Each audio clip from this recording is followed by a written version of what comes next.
You're listening to Heritage Radio Network. HRN is food radio supported by you. Learn more at heritageradionetwork.org. This episode of Pizza Quest is brought to you by Central Milling, hand-selected grain, expertly milled for passionate bakers. Central Milling is the farmer, the miller, and the baker working together to preserve American farmland for tomorrow while providing the highest quality flour and grains for the bakers of today. Dating back over 150 years, Central Milling is built on generations of knowledge, and they know that premium flour starts at the source.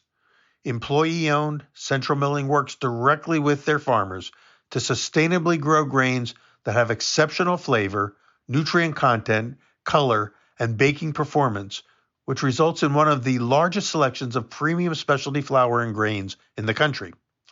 Hand-selected for the highest baking qualities, milled, cracked, or blended slowly to minimize heat generation, then bake-tested for performance.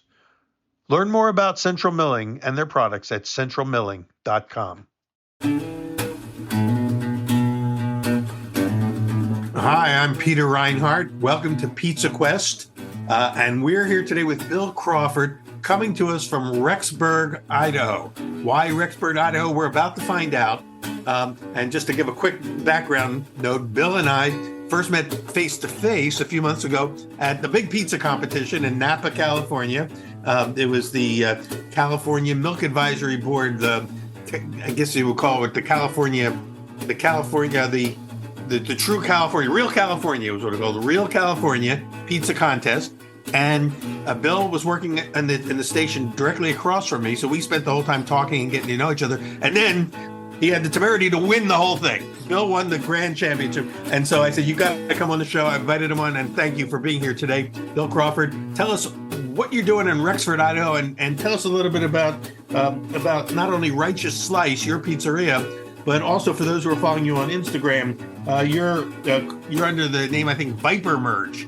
So I know all this plays into your story. So we want to hear your story. Bill, tell us how you got into all this. First, Peter, thank you so much for having me. I have followed your podcast for a long time, and it's had a huge influence on the way I think about pizza and the way I think about running my business. And wow. I just it's just such an honor to be with you today. And I just wanted to say thanks to start. I feel like we've known each other for a long time, even though we only just met in person a couple months ago. Yeah. In fact, I actually first ran into you at the Pizza Expo in 2018, March 2018. We got a little selfie together. I was like, I remember that. Yeah. Right? Yeah. So it wasn't our first time meeting, but a big gap in between. Yes. And little did we know that both of us would end up in the finals of this competition back then. I know. When I saw you on that list, I was thrilled because I knew we'd get to spend some time together, and it was just a great time down there in California. So we have a pizzeria, Righteous Slice, here in Rexburg, Idaho. We are a Neapolitan place, but we've set up with a fast casual format. So you can see in the background here, I've got my Gianni Acunto oven from Fiero Forni. Yeah, we've had that since the day we opened. In fact, it's kind of cool. I showed you around a little bit.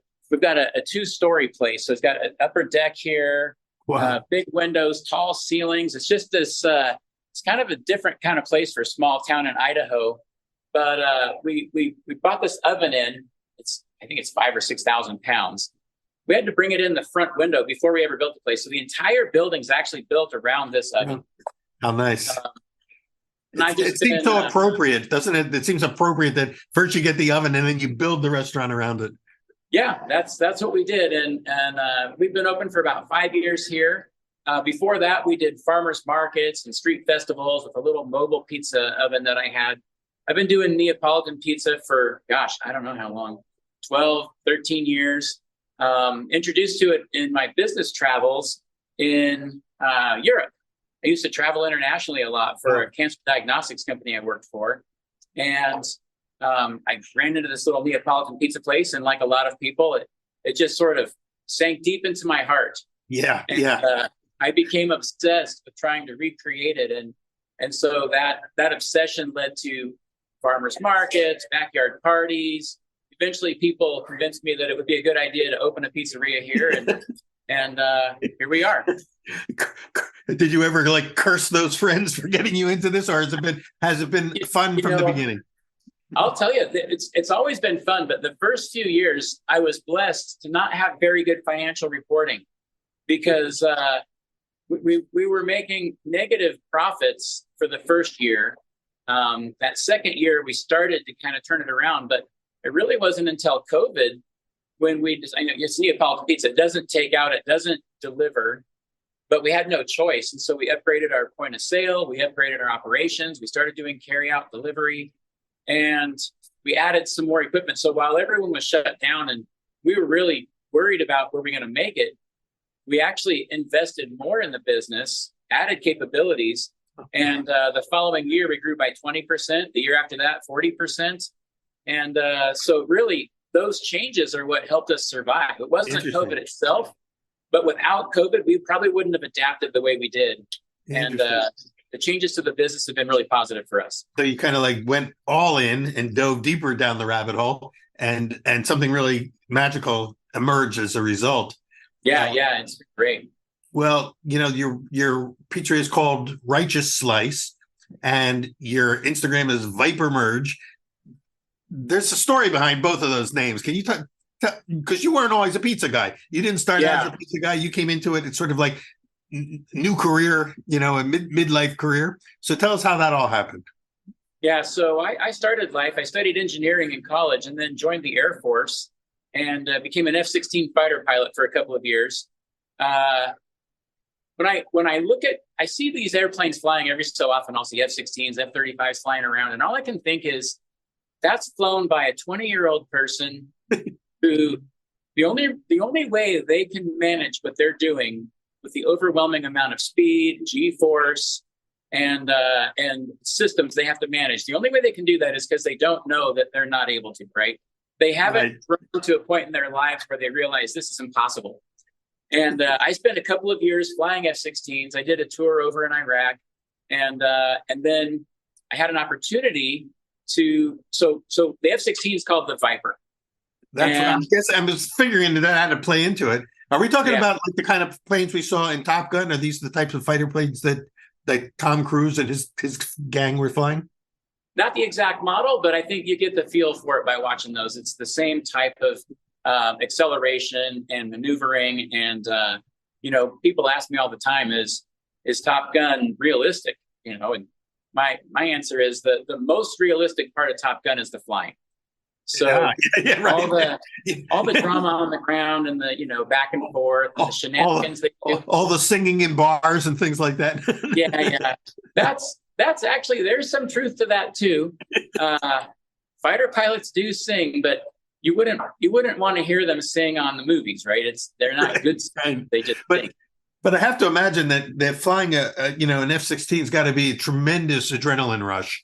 And just the you feel the energy just through a TV, movie screen. So the real thing must be astounding. Yeah, there's no way to really describe it. When I got into the first GE full powered F-16, I was a still pretty new pilot. When you go to your training, they give you an F-16. It's got all the same systems, but the engine's not as powerful. And my first operational unit, I got into that first airplane and lit the afterburner. And then my head just slammed back.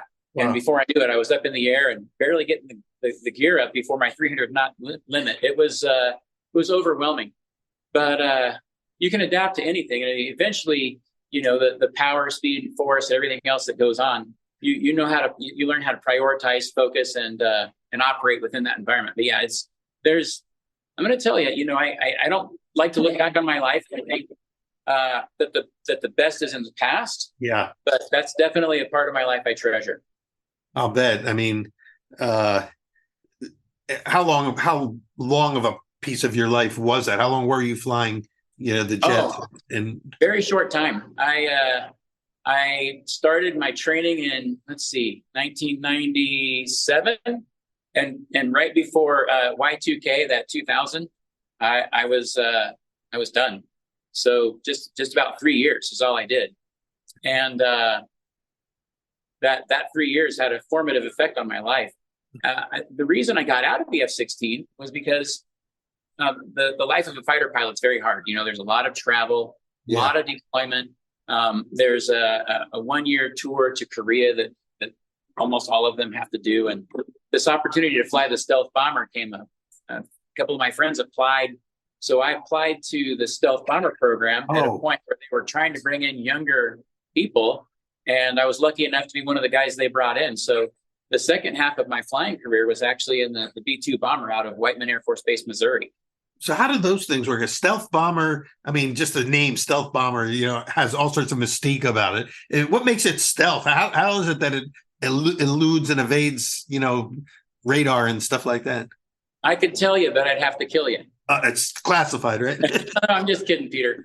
The main thing you can tell, it's obvious, right? The shape of the airplane, the design and the shape of the airplane are what make it stealthy. There are some other features to it that actually help mask radar return and heat signature, but mostly it's that shape. And it's the only airplane I'm aware of where they actually went to electrical engineers first and said, we need you to make something that's invisible on radar. Yeah. And then once they had that shape, they said to the aeronautical and mechanical engineers, now make this fly.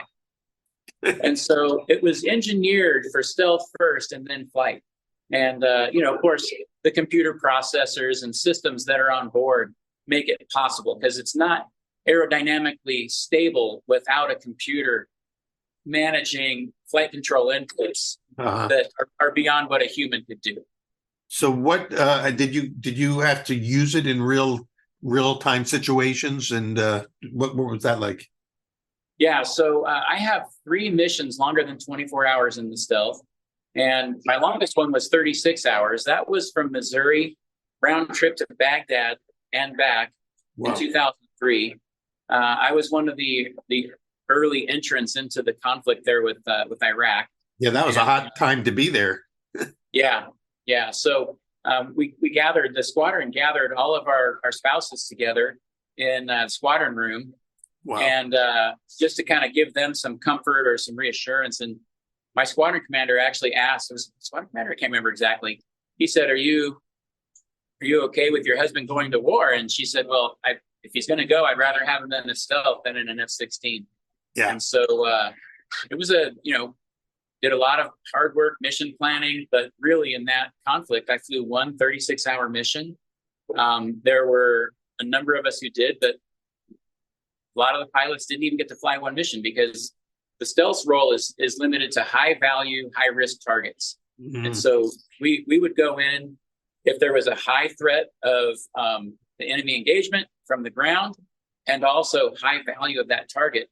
We'd send those in, and Iraq ran out of those after a couple of weeks. And so our role is typically, we say, kick down the door, turn off the lights, and then we're done. You were able to get out of town. Yeah. Well, I don't, want to get into the pizza side of your life too in a second, but as long as we're talking at a time right now, critical in history of what's going on, in the Middle East, do you see any parallels there, or any roles, for instance, or are we wouldn't know about stealth bombers, flying over there, but I'm guessing there's got to be a lot of stealth air work going on. I went to a reunion of stealth pilots just last month. And so I won't say all of us were there, but about 100 from the entire life of that program. What a club to be a part of.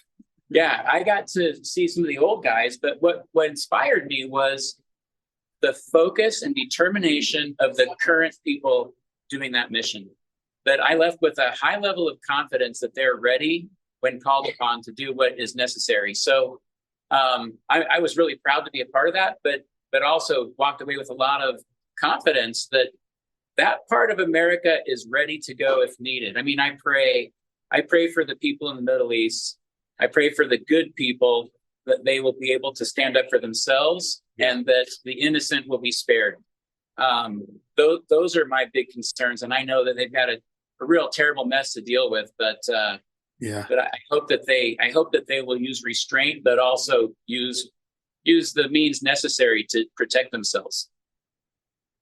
So when you get, I appreciate those thoughts, and we all share, I think, in those concerns and our prayers. But you then made, I left the Air Force and moved into, you mentioned that for a while you were working for other people and it got you into Europe and you got to see, kind of the craftsmen behind Neapolitan pizza, and that somehow touched and changed your life. So, and so you basically went from one kind of a rush, flying, planes, to a different kind of a rush, the restaurant rush. How was that transition, and what's that like now for you? So when I was in the Air Force, this bug kind of got me. I wanted to start my own business, but I was an engineer, I was a pilot. I didn't know a lot about how the world worked. So I actually decided to go to business school before I went in industry. And I got admitted to Harvard Business School. I got a master's in business. And then that's another good club. You're in a lot of really good clubs. Biker clubs and bomber clubs and Harvard clubs. I just do what's interesting. I show now up. The pizza club. This looks interesting. So when I was in business school, I thought some brilliant idea was going to come to me that I could start this business and grow it and sell it and, become rich. But frankly, every business I thought about, I thought that's not worth my time. I looked through the catalog, the recruiting catalog that the business school published, all the companies that come to campus, and there are probably 200 or 300 companies. I didn't want to work for any of them. Uh-huh. I found myself, I'd just given up my Air Force career, and I've got a pretty good education, but I didn't know what I wanted to do with it. So I joined a fast-growing cancer diagnostics company, and I love that company. But my heart always said, you need to do something individualistic, something more creative, something more where you can be not so much I want to work for myself because I didn't care about that, but where I had more control over my own destiny. Oh, wow. Yeah. And the only thing that kept coming to me was pizza because it's something I love. And I loved it so much, but I thought, how can I walk away from this, corporate career? And nobody goes to Harvard Business School so they can start a pizzeria, right? Just, it doesn't happen. But eventually I came to, I need to be who I am. And doing something that I love mattered a lot more to me than wealth or fame or power or influence or anything else. And so before I stepped away, I like I said, I was fascinated by pizza, but I knew my skills weren't there. So I enrolled in Tony Gimignani's school in San Francisco. Right, the Pizza Academy. Yeah. It was a great school. I learned way more from Tony than I thought I was going to in that week because I wanted to learn Neapolitan pizza, but the course was Neapolitan and classic Italian. And being in Tony's place for a week, I realized there's a lot of great opportunities to make pizza that aren't Neapolitan, right? There's so much possibility to learn and grow and change and be creative. And so I was really inspired by that, but still not ready. A year later, I went to Roberto Caporuscio's school at Keste in New York. Uh-huh. Yeah. And then this teaching opportunity came up in Idaho. And so I put all of my pizza plans on hold and moved my family to Idaho and I became a college professor here. And that's when the farmers market stuff started happening. And so I was still able to work on building my confidence, building my skills, but not completely separating from other work activities entirely. And was able to kind of balance both of those. And here we are today. Well, what strikes me in this story is you're not the only person who got into pizza sort of later in life, but prior to getting into it, you had a very full, rich, exciting life and enriching in the sense of education and developing a whole lot of life skills. How did those life skills now? How do they kind of coalesce into now the sort of big push into the next act in your 3-act play? Yeah, what's interesting about that is when you say it the way you do, I get a little self-conscious because I grew up in a lower middle class family. When I was in high school, I lived in a double wide trailer out on 2 acres in the countryside, people in my family didn't go to college. So Where was that, where you grew up? I grew up in Western Oregon, a little bit south of Eugene. And for anyone who's listening, I don't want them to think, well, here's a guy who, came from money, had all these opportunities.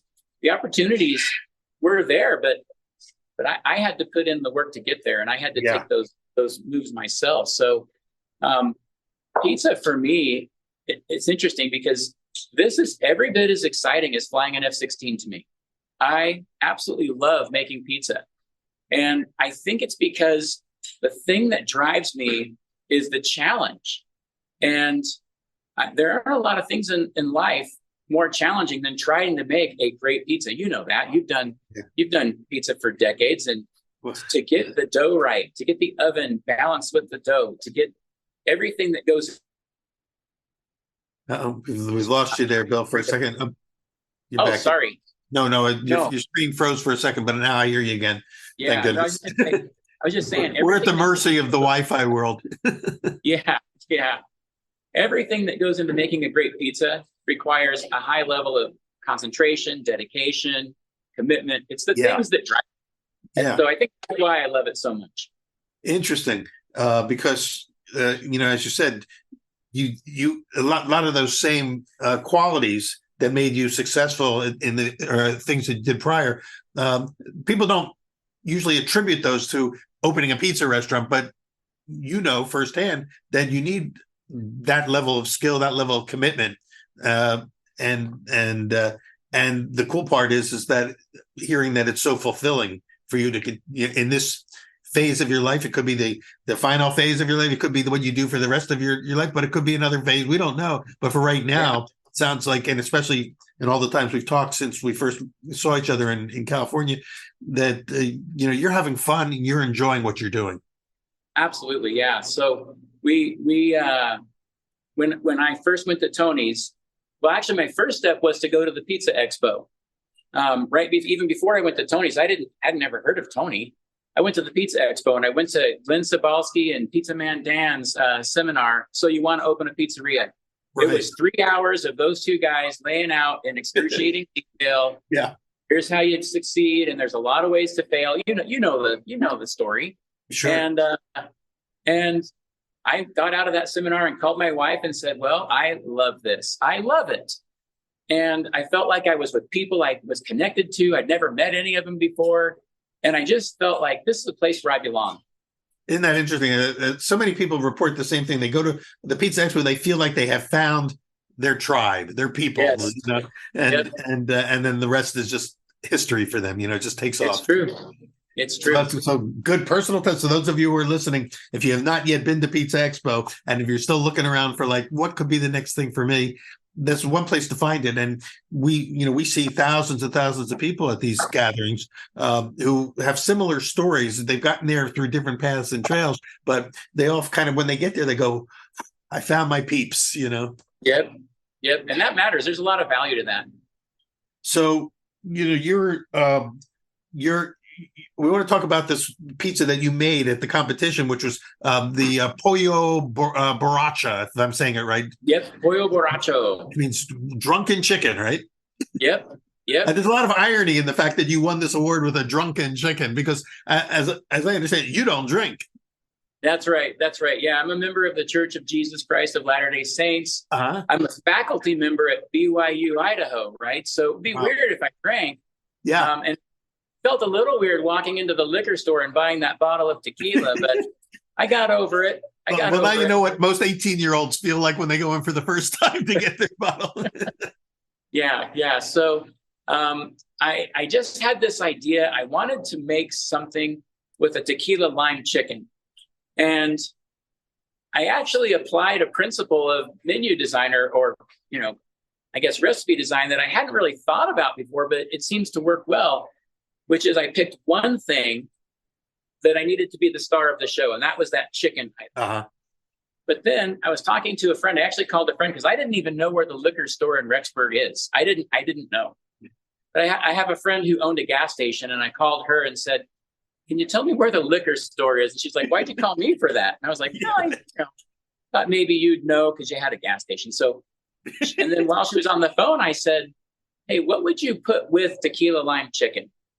And she told me elote corn. She had this place in Texas she used to go to, and they just loved this dish that had tequila lime chicken and elote corn together. And I had been wanting for a long time to make an elote corn pizza, which is basically a roasted corn with some queso fresco, some tahini, and some mayo. So it's a Mexican type. It's like that Mexican crazy corn that people get, right? It's kind of like the street corn that people walk around with. Yeah. Yeah, exactly. Yeah, they call it elote corn, and I wanted to combine. So I got the idea to combine those two from my neighbor, who I called to ask where the tequila was. So this was like totally like just an inspiration that came to you and opened up for you. It's not something you were making already at the restaurant. No, not at all, not at all. So we put some Oaxaca cheese on it. It's like mozzarella, but I think it's a little saltier. It melts a little differently. It's got a really cool effect. And then that queso fresco is that crumbly Mexican cheese. Yeah. What I love about that is it crumbles like a hard cheese, like a Parmesan or a Pecorino. Uh-huh. But then it still has this moisture to it. It's got this kind of delicate, soft moisture that melts in your mouth, but it doesn't melt in the oven. It doesn't melt with heat. It doesn't like ooze, yeah. Yeah, it still has this crumbly texture to it, but it's also moist and delicate. And so I thought those two cheeses went pretty well together. You were, as you're describing, of course, you were in the category, because there were 3 categories in the competition. You were in the, what was it, the California Mexican category, is that what it was called? And I was in a different category. I was in the a real California category. In other words, basically, it's all the categories kind of overlapped each other, but I had to focus on trying to evoke the feeling of California. But you were working with a whole different flavor palette, bringing in sort of that Mexican California, and of course California's theme because it's sponsored by the California Cheese Board. Right. So you were up against, I guess there were at the finals there were four finalists in each category. Am I right? Yes, that's right. 3 categories, so there were 12 of us there. So do you recall what some of the other, when you saw what the competitors were making, what did you get a sense of how it was going to go? It was interesting because I can't remember exactly, 3 of the 4 were very similar. Like mine and Chris Decker's pizzas, he had chicken, I had chicken. He had Oaxaca cheese, I had Oaxaca cheese. The jalapenos, there were the pickled onions. I think there were so many similarities that I thought, oh my gosh, I don't have a chance. When I saw who was in the competition, I was delighted to be there. I just thought, why did they choose me?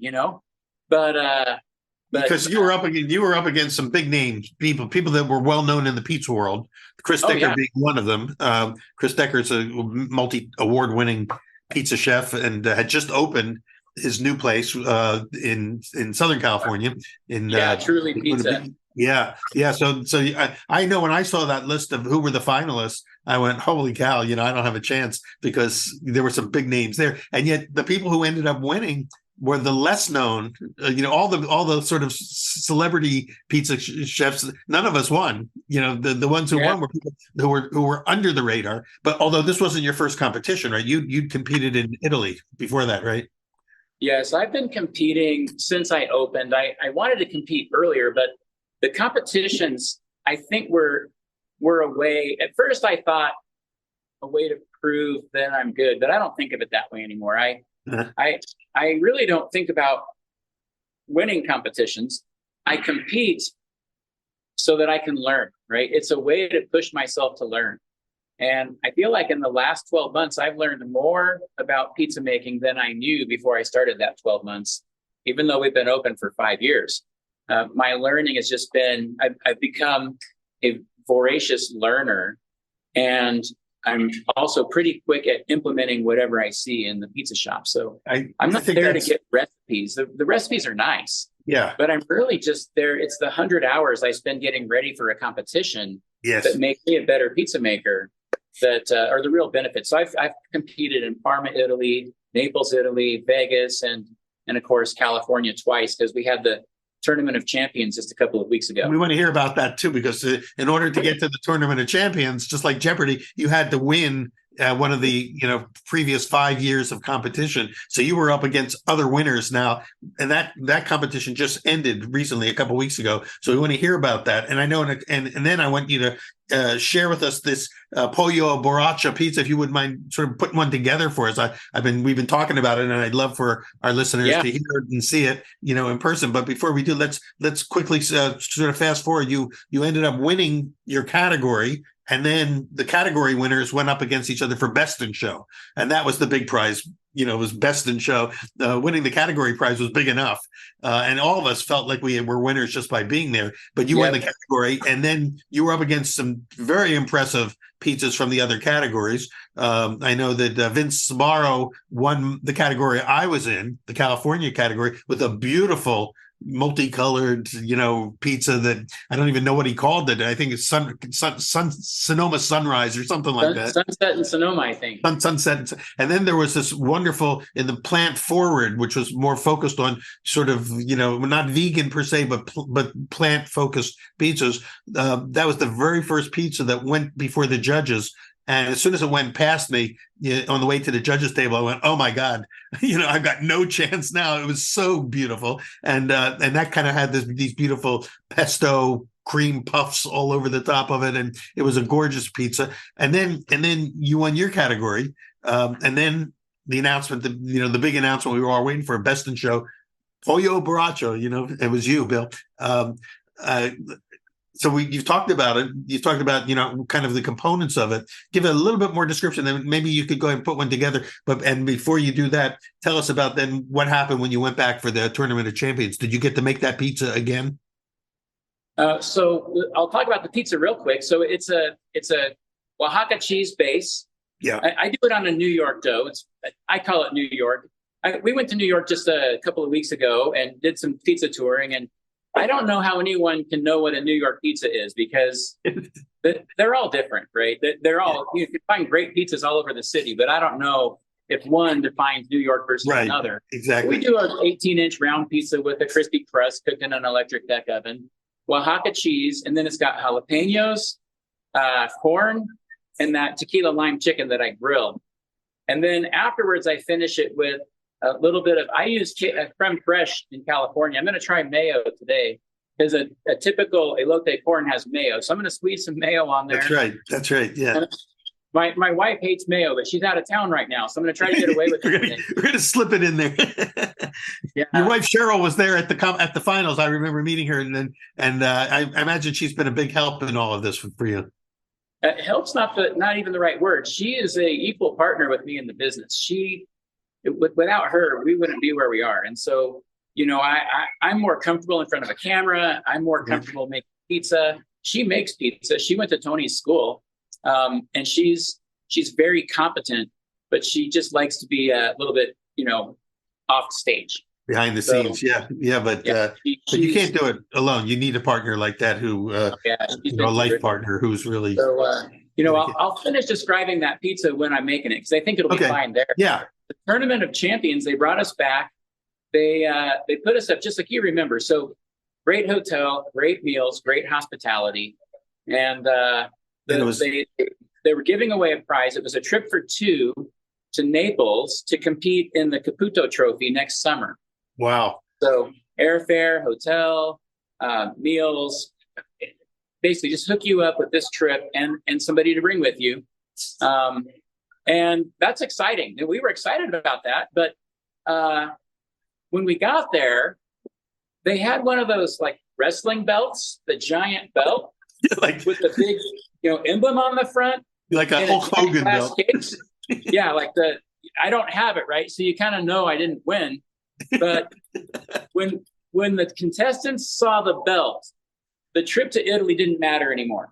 Everyone was like, I want that belt. Yeah. I don't care about winning normally, but I need to get me that belt. Right. It's amazing how many people in the pizza world are very, very into professional wrestling. Yeah. It was so funny, because it was like, I don't know what the belt cost, but nothing compared to the prize. But everyone would have gone if they just said, you get this belt. That's all you're going to get is a belt. We still would have been there. So the goal in this one was to create a the quintessential California pizza. So it was the real Californian for all of us. I see. And they gave us a list of suggested ingredients and some parameters to stay within. Ultimately, I wanted to do a fig and Point Reyes blue cheese. I don't know if you're familiar with Point Reyes blue cheese, but that is so, right. It's got this tanginess, but it's not that kind of moldy flavor, right? And it's so delicate. And we use it here in the shop. And I just really wanted that fig and Point Reyes. But the Point Reyes cheeses are beautiful. I used to live out there, and I was there when they first came out, when they first started making cheese. And from day one, they were like, the wow cheese of 25 years ago. Yeah. I absolutely love it. But I couldn't get fresh figs here in Idaho. Like I just felt like, where am I going to get a fig? And I said to myself, the person who wins this, if somebody brings fig, they're going to win. Ah, interesting. And then Leah Scurto of Pizza Leah in Windsor, right just outside of Napa, she came with a pizza called the Notorious FIG. That's cute. And so it had nuts and fig and knocked the judges' socks off. So she won the grand prize that day. And then they paired us up. They basically had a random drawing. So there were 10 competitors, and we drew wooden peels with numbers on them. And if your number matched, that's your partner. And I got partnered with Leah to make the 3-cheese California pizza. So this was the real California 3-cheese pizza contest. And that one, Leah and I just took some California tomatoes. We used a California mozzarella, California provolone, and then a little bit of, they call it dry jack. I had never used it before. But so we shaved some dry jack on there. And dry jack is sometimes referred to as the American Parmesan. Because I lived very close to where that was made. I used to visit the dry jack aging room when I lived out there, and just because I loved the smell of it and seeing hundreds and hundreds of wheels of dry jack. It's fabulous piece. It was awesome. And so Leah and I tied for first with that one. Wow. And, big day for Leah and a pretty big day for you. Yeah, she won both of the prizes. So and I offered that since she won 2 trips to Naples, it only made sense to bring me. Yeah. Yes. Yeah, I think she's still considering it. I'm not sure what she's decided. So they actually had the 2 separate contests, each with their own trip to Naples as the award to compete in the Caputo Cup? No. The cheese contest didn't get the trip to Italy. Okay. Yeah, we got, they gave us a nice cash prize, but the trip to Italy was for that real Californian category. You didn't get the belt though. No belt. I got some. I was happy with how it went, right? Because absolutely. Like I said, there's a line in the Avengers Infinity War where Iron Man says to the Hulk, "You're embarrassing me in front of the wizards." And I just always say, I just hope I don't embarrass myself in front of the wizards. That's my goal, is to come in and make a good pizza that I can be proud of. And I think I did that both times. I was happy with how it went. Well, I think, in a sense, your rapid ascent, in the pizza,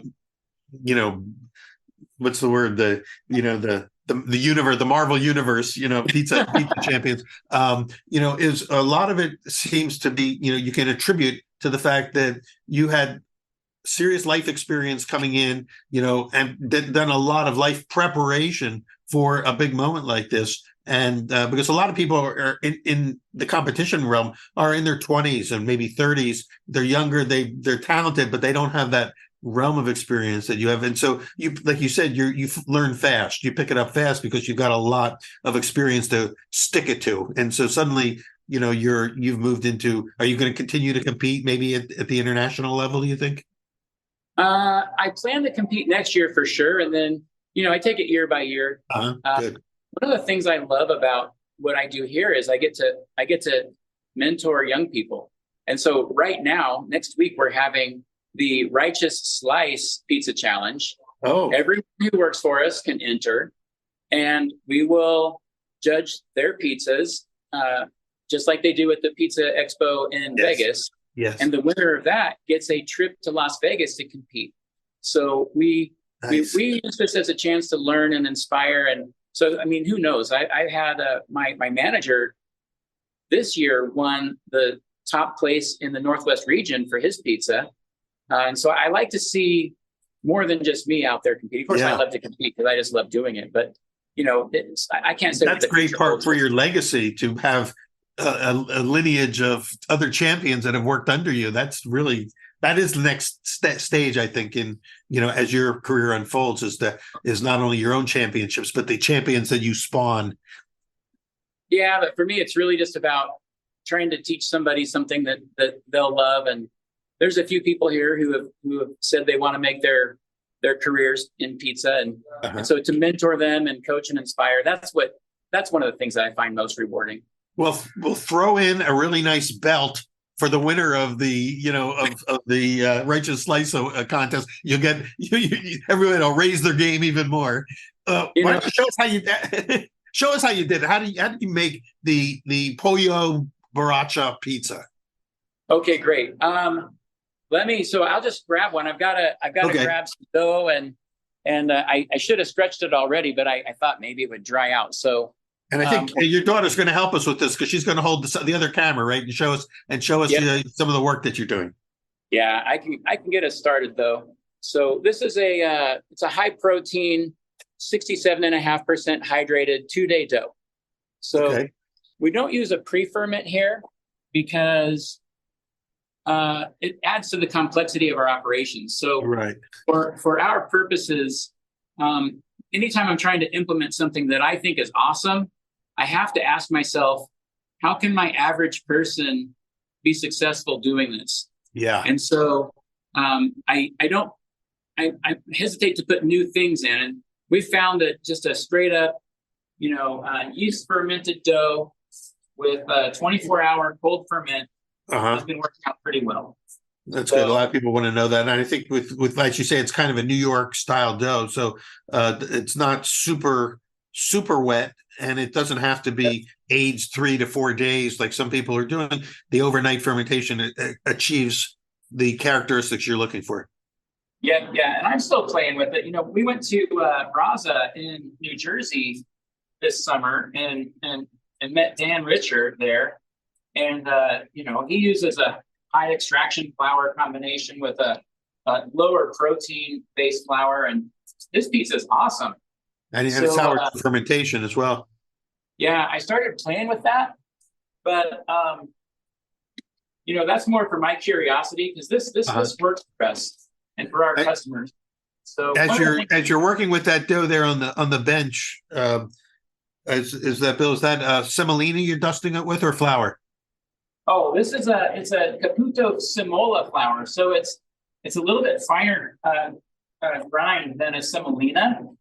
So it doesn't have the same kind of grit factor, but it still keeps the pizza nicely lubricated. And it comes from that same kind of flour, the golden Durham type flour. Yeah, in fact, our supplier has it listed in their ordering book as semolina, but Caputo calls it Simola. Simola, so, okay. Yeah, we've used it since we started. As you're stretching out your dough there, and I'm describing this for the people who are just listening and can't see it, it really is quite extensible. It's stretched out very nicely and easily for you. Yes. Not a lot of spring back. Yeah, that comes from the 2-day cold ferment. So we do some stretch and folds, and the stretch and folds help build that strength. I don't know if you can see in here for the people who are listening. The base of the pizza still has a lot of air in it, a lot of little tiny bubbles all through it. And I can see that. Yeah. I believe those are improved from the stretch and fold, that you get the gluten that traps that air in there a little bit better. And that air helps, of course, with a lighter base. It's still strong, but it's lighter and crispier. And so it's a pretty nice balance. Now, one of my things, and I think a lot of us have this, is over cheesing your pizza. Just it just doesn't need as much cheese as you think it does. And there is such a thing as too much cheese. So I just cut that back a little bit. So the cheese that you're putting on there right now, that first cheese that looks like mozzarella, which cheese is that? That's the California Oaxaca cheese. Oaxaca cheese. Okay. And then jalapenos are a gamble because they can be really hot. Yeah. There's a wide range of preference. So I only put a couple of them on there because I do like the flavor a lot. You take the seeds out? What's that? You take the seeds out of them when you slice them? No, we just slice them. Seeds and all. Okay. I did a little bit of research recently, and I learned that the seeds don't actually add the heat. There's a layer inside this, like right on that inside edge where the seeds live, that basically has the heat. Kind of the ribs. Yeah, and so we leave it in. This is corn. So right now. Okay. So now you put your corn on there. And did you treat that corn with anything? Does it have any spices or anything in the corn? No, there's no spice to it. I roast it in the oven, and I'll roast it with the husks on for about 7 minutes, and then I flip them over and do another 7. It's in the wood oven, so they turn quite dark. But then I pull those husks off. The corn's just gone out of season, so these were still corn on the cob, fresh, but they're not that pre-husked. They were already pre-husked. I couldn't find any true right off the farm corn that I was comfortable with. So, all right. I saw you put on something after the corn. After the corn, was that the chicken that went on? That's the chicken, yeah. So you can see, I don't know if you can see here, but I've got the grilled chicken. The chicken, we grill the chicken on a Tuscan grill in the Acunto oven, so the wood-fired oven. Wow. And grill it for about 6 minutes. Before that, we marinate it in a combination of olive oil, lime juice, salt, and honey. And the recipe's online, so anybody who cares can go to the Real California, Instagram. That's important for people to know. They're going to want to go and see the photos and everything. So they go to Real California. The keywords are Real California. I think it's Real California Food Service, or you can search Real California Pizza. On Instagram, it's Real California Food Service because they have a couple of different ones, different Real California ones. But then get to their website because you can see a lot of photos and the recipe. Yeah, and all the recipes are there. So your recipe's on there. All the ones from the summer, and I don't know if they published the Tournament of Champions yet, but those will all be up too. So they're doing a lot to promote it. Yeah, so this one just has the 3 toppings. We're going to throw it in the oven real quick. We bake here at 575 for probably 7 minutes. So it's going to the oven now, and it's not going into the wood fire oven. It's going into a pizza oven, a deck oven. Yeah, it's going into this is the Pizza Master oven. Okay. And this is like the moment of truth for me. I hope I don't mess this up. Well, it's going in. Okay, your peel's in the oven. It came off the peel nice and easily, and we've got we've got it on camera for those who are just listening. The pizza's now in the oven at 550 for approximately 7 minutes or so until done. Yeah, 575 is where we'll sit this one. I've been playing with the different temperatures because, again, something I heard Brian Spangler actually told me when I visited with him. He said, the more water you put in that dough, the more you have to cook out. That's right. And it just, I don't know why. I mean, it's obvious, but it hadn't sunk in until I heard him say that. So we brought our hydration down and our temperature then could come up a little bit. And right now we're finding that's a pretty sweet spot for us with our dough and our application and everything else. But, I'm a pizza guy, so I never stop. I've got an experimental batch in with some whole wheat in it. It's got 70% hydration, and I'll cook that at 600 or 750, somewhere in that range. So it's all balancing out the time and temperature and all those things can earn flux. I remember when you were talking about, you're always looking for, what to take it to another step. Chris Bianco used to talk about making the perfect pizza is like hitting the perfect golf shot. It's always just out of reach. Yeah. I think that's right. So, once this comes out of the oven, we're going to finish it we'll put the mayo on first, and then the queso fresco, and then the tahine. Tahine is it's kind of a salty Mexican spice. So it's got some, I don't even know what the combination of spices are. A little bit of salty, a little bit of heat, and a little bit of citrus flavor in that. We'll sprinkle that. That gives it some nice color. And then we'll finish it with pickled red onions, cilantro, and then lime wedges. Yeah, and there were no radishes on there, right? No sliced radishes. No. I think one of the other pizzas did have radishes. I thought it's something. Yeah, I saw them on one of the pizzas. Yeah. But the lime wedges, of course, give it that again. It's a tequila lime chicken, so it kind of reinforces that whole messaging that's going on, the visual messaging of the pizza. It's a beautiful pizza. When all comes in. You said you use straight mayo, or is the mayo flavored? The mayonnaise. No, this will just be straight mayo, and this is my first time using mayo. So at the competition, did you say creme fraiche for that, or? Yeah, creme fraiche, yeah, which is just delightful. You can make your own. You just take a little bit of buttermilk and add it to heavy cream and let it sit out. It's nerve-wracking the first time you do it, because you think, I'm leaving cream out overnight and then I'm going to eat it. Yeah, but it works. And that's where fermentation comes in to save the day. Yeah, exactly. So it's a couple layers. So you bake it with the toppings. There's no red in there. There's no tomato. There's no the color palette is more the lime green influence, and then everything's enhanced. Yeah, it's interesting because the lime pickled red onions turn a beautiful pink color. I've got some up here. I'm pickling right now. They've got this beautiful pink color. I like the liquid in it too, right? It's just got this, if you could see, but the white part of the onion takes on that dark red, and so the whole thing mellows. That's really, really one of the cool things about it. And then the lime green is also not normal on a pizza. And then you've got the yellow from the corn. So everything we're doing, it's a little bit of, I wouldn't say an assault, but it's different. It catches your eye because you're like, I've never seen anything like that before. Let's have a look at this. Yeah, we're gonna take a peek in progress now. It hasn't been in long enough to be done, but great. So coming out really great. I'm sorry, I missed you a little bit there, Peter. I couldn't hear you. No, but I was just telling the listeners that Bill's just giving it a rotation in the oven. You listen. We're still not seeing caramelization on the crust yet because it's about a 7-minute bake. So we're vamping now. We're just filling in, while we're waiting for this pizza to come out of the oven. But what you'll be looking for to tell you that it's time to pull it will be what? Oh, I listened to your.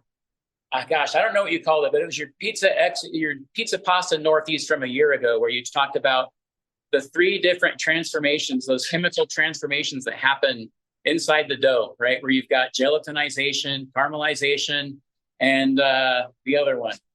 Coagulation. Coagulation, yeah. That's the proteins, yeah. Well, I'm glad somebody was listening to that podcast. Oh, no, man. I listened to that over and over, and I was like, okay, so internal temperature, I think, is at 185, where you finally get that don't tell me. Yep.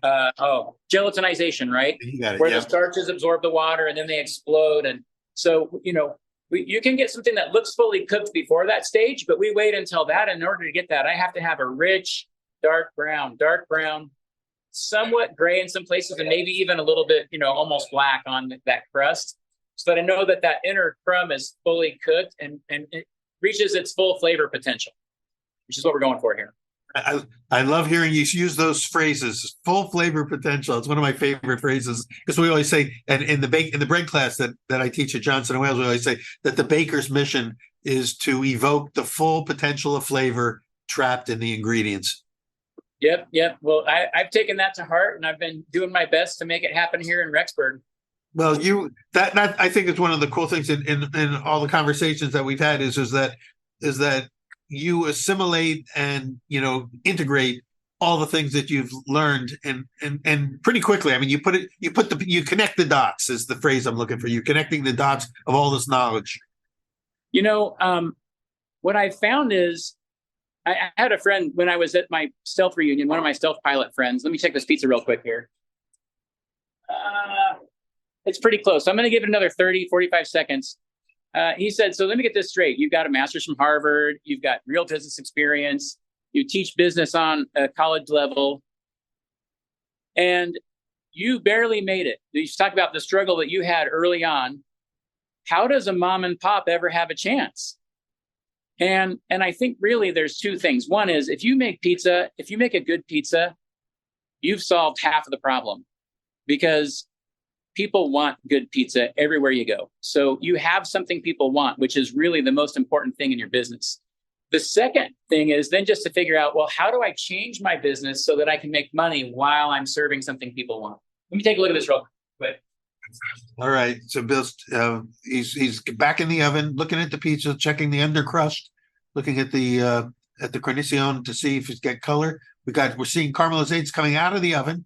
The pizza's now out of the oven. We've got Ellie, your daughter, has a great shot of the finished pizza, finished baked pizza. Now you're going to have to, of course, finish the pizza off with your garnishing. But it's gorgeous. We're seeing the circles of jalapeno peppers, and then the other ingredients are caramelizing. Those were those three transformations. Caramelization. Here's the quiz. Let's see if you can remember it. Caramelization. Okay, I'll try to remember it. Well, the first thing is going to be the caramelization on the outside, and then you've got coagulation, which is the proteins denaturing, and then you've also got the gelatinization, which is that last step where the starches reach their full peak and they explode, right? So let's go and take a look at that. You just got your master's degree added to when you pass the test. I listen, I try to remember, and then I apply it. That's how I learn. That's great. All right, here we go. Well, first of all, I'll check the bottom of it. Right, the bottom, it's got nice dimples on it. It's got a variation in color. It looks really nice. Looks crispy. I listen for the crunch as I cut through it. That didn't work. Did you bake that pizza, Bill, on the screen? Was it baked on the screen or directly on the deck? No, I cook them on the deck. Okay, so you just transferred it to a screen. Yeah, I let the steam come out of the bottom for 30 seconds or so I don't get a soggy pizza on the pan. That's a great trick, yeah. Then I listen as I cut through. I'm listening for that crisp, not just through the crust, but all the way across the bottom, which I've got right now. Nice, and I'm hearing it too, yeah. This turned out pretty nice. So then when I'm doing it for learning purposes, I'll look at a crumb shot here, and I'm looking for that webbing and not just a dense dough. This has a lot of air in it, but it's light on the outside, a little bit crispy. This one turned out as good as I could expect. I'm pretty happy with it. So now we'll come over here and we'll put the finished toppings on it. And yeah, you do have those nice little air pockets in the Cornicione, so that the snap that we could hear when you were cutting it will now translate to the bite. You know, when someone bites into it. That's the goal. That's the goal. Now here we're going to I got this mayo.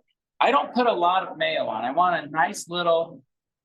Just a hint of this on to give it a little pop. I'm expecting this one. Sour cream will do something similar, but the sour cream will give it a little more sour flavor. I think this is going to give it just a little bit. I wish I could say. I don't know, but I think it's going to be good. All right. And then for this pizza, it's about 2 ounces of queso fresco on top. I want to be able queso to fresco. Now so you're using queso fresco the way that maybe an Italian pizza would have Parmesan or Romano. That's exactly right. And then what I'll do here is I still want to see everything through it. So the visual presentation is just as important as the flavor. I want to go really light with this tahini. Go ahead, Peter. It's a spice blend. Is it a dry blend or is it a wet sauce? I can't tell. No, it's a dry blend. I'll show you. So, you can buy this in any grocery store in the Mexican section. Tajin, Tajin. Yeah. Yep. And kind of looks like chili powder in a way. Yeah, I think so. It probably has chili in it, actually, now that you mention it. Then this is where the pickled red onions come in. Okay, so the onions did not go on. The onions didn't go on before the bake. They go on after the bake? That's right. And I pickle these in lime and salt as well overnight. Lime and salt. Yep. And then I've got some cilantro and so now we're starting to see some color contrast. Now you got the green of the cilantro, the red of the onions, and then all that golden color from underneath from the corn and everything else. Yes. Yeah. I feel like I probably lucked into this because there's probably a lot of food theory going on here that I don't understand. That I just made something I like. You've intuited it. You got the one of the things that we teach in the culinary schools is the power of contrast. So you've got contrasting flavors, but also visual contrast, and that's where the garnishing really pays off. The garnishes have to not only add visual enhancement, but also have to enhance the flavors as well. That sounds exactly right. And then I've got this. All I know is when I see California promotes this pizza on their social media, the first thing I think is, wow, that's a good looking pizza. And then I remember I made that. Yeah. It's not something that you don't see this very often. This is our most popular pizza when it's on. We don't offer this all the time because the ingredients aren't always available. But I have people ask me constantly, where can I get that? When can I get it? And it's just been a pizza that I've just really enjoyed making and enjoyed the response people have given it.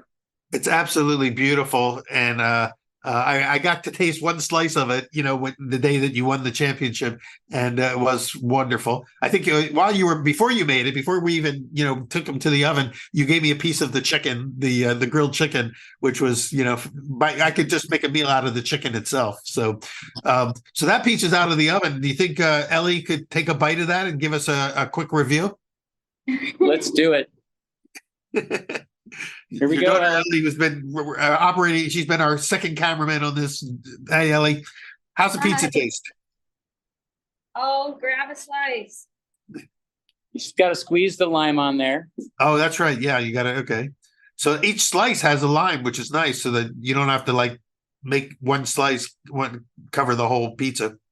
Yeah, it was funny. Tony G, after he was one of the judges at the contest. After he judged it, he said, you should put just half the number of slices on. And I said, well, it looks better with all of them. So he said, well, you'll save money. I was like, a lime costs 50 cents.